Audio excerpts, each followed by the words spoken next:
क्या आपने कभी किसी ऐसी जगह का नाम सुना है, जहाँ लोग सिर्फ गए, लेकिन वापस कभी नहीं आए?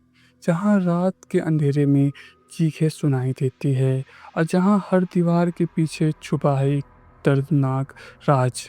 आज की कहानी है एक पुरानी हवेली की, जिसकी राज इतना डरावना है कि सुन के ही काँप जाओगे।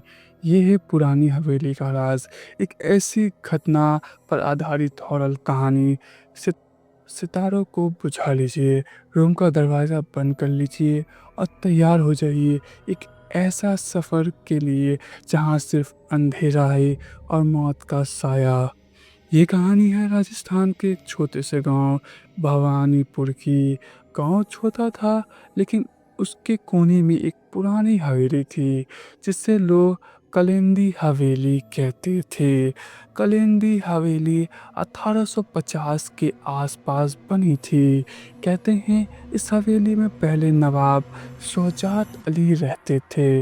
नवाब की एक बेटी थी, साहिबा, बहुत खूबसूरत लेकिन उतनी ही अजीब।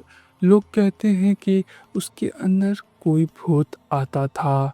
रात के वक्त उसकी चीखें सुनाई देती थी और हर रात हवेली में एक कमरे से लाल रोशनी निकलती थी।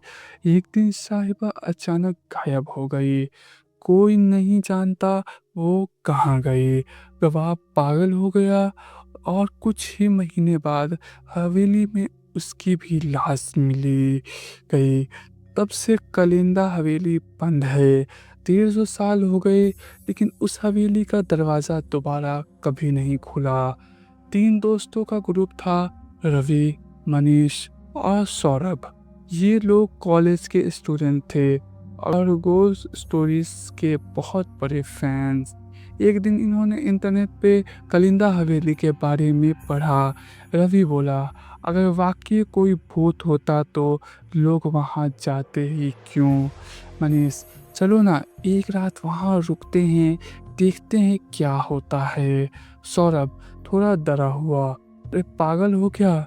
लोग वहाँ जाके लापता हो जाते हैं। लेकिन चैलेंज था और डर के बावजूद सौरभ भी मान गया।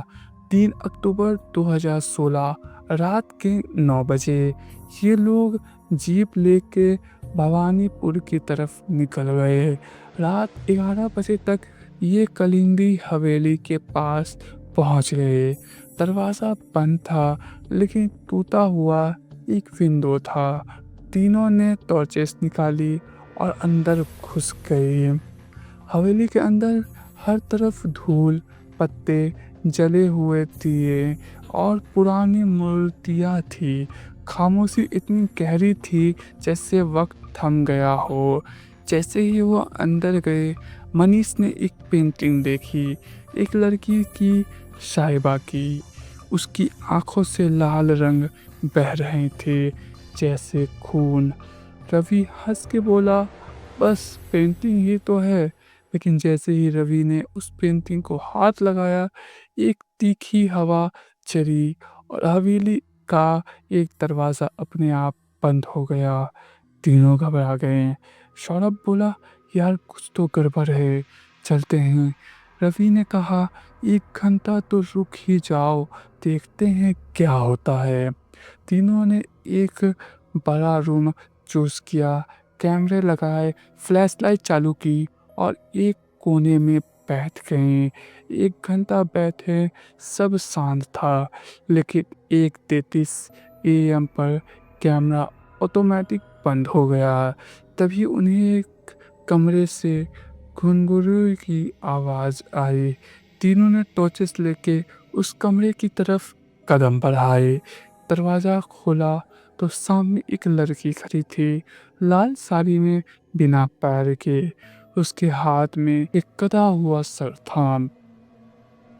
लड़की घूर के देख रही थी, बिना पलके झपकाए।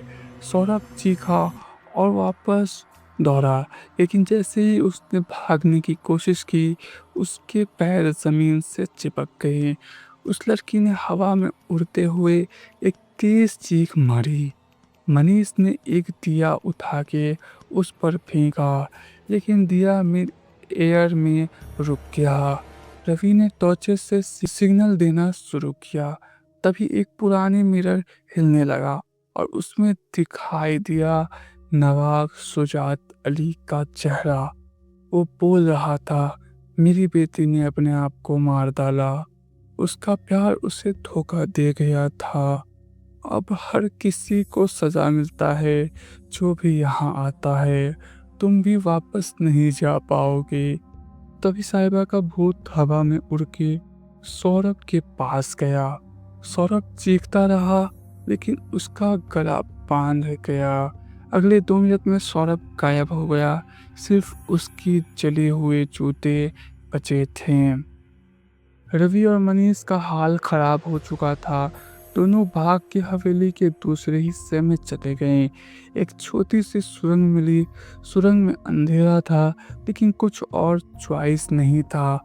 वो सुरंग से गुजर रहे थे तभी एक पैर कट कर लटक रहा था। मनीष ने टॉर्च से लाइट की पर उस पर लिखा था, मुझे भी माफ नहीं किया गया। सुरंग के एंड में एक और कमरा था जहां एक दिया चल रहा था और एक डायरी रखी थी। डायरा डायरी साहिबा की। उसमें लिखा था, मैंने अपने प्यार के लिए सब कुछ छोड़ा लेकिन उसने मुझे बेवकूफ़ बनाया। मैंने अपने आप को मार डाला और अब मैं हर उस इंसान से बदला लेती हूँ जो मेरे प्यार का मजाक उड़ाता है। रवि ने डायरी बंद की लेकिन जैसे ही डायरी बंद हुई मनीष जमीन में घुस गया। रवि ने चीख मार के उससे खींचने की कोशिश की लेकिन सिर्फ एक हाथ बचा। रवि अब अकेला रह गया था। उसने एक मंत्र याद किया जो उसके दादाजी ने सिखाया था, ओम काल रात्रि नमः। वो मंत्र पढ़ते पढ़ते हवेली के दरवाजे की तरफ भागा। साहिबा का भूत पीछे पीछे आ रहा था। उसकी चीखें पूरी हवेली को कांप रही थी। लेकिन जैसे ही रवि हवेली के गेट तक आया उसने देखा गेट पर खून से लिखा था, जो अंदर आया है वो कभी बाहर नहीं गया। तभी एक जोर का धमाका हुआ और रवि बेहोश हो गया। अगली सुबह लोगों ने देखा रवि हवेली के बाहर पड़ा था, बेहोश जले हुए कपड़ों में। हॉस्पिटल ले जाया गया लेकिन रवि कभी दोबारा बोल नहीं पाया। पुलिस को उसके साथियों की कोई लाश नहीं मिली, सिर्फ एक डायरी मिली साहिबा की। आज भी भवानीपुर के लोग कहते हैं, रात के 1:33 पर अगर आप कलिंदी हवेली के पास खड़े हो जाओ तो आप घुंघरू की आवाज़ सुनाई देगी और एक लड़की झाड़ों के पीछे छुपी मिलेगी जिसके पैर नहीं होंगे। तो क्या आप तैयार हैं एक रात उस हवेली में बिताने के लिए, या रवि की तरह आप भी कभी दोबारा बोल नहीं पाएंगे?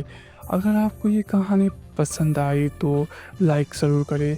ऐसे और रियल लाइफ हॉरर कहानी के लिए चैनल को सब्सक्राइब करें और कमेंट में लिखें, क्या आपको कभी कोई पैरानॉर्मल एक्सपीरियंस हुआ है तो वो कहानी आप हमसे शेयर कर सकते हैं।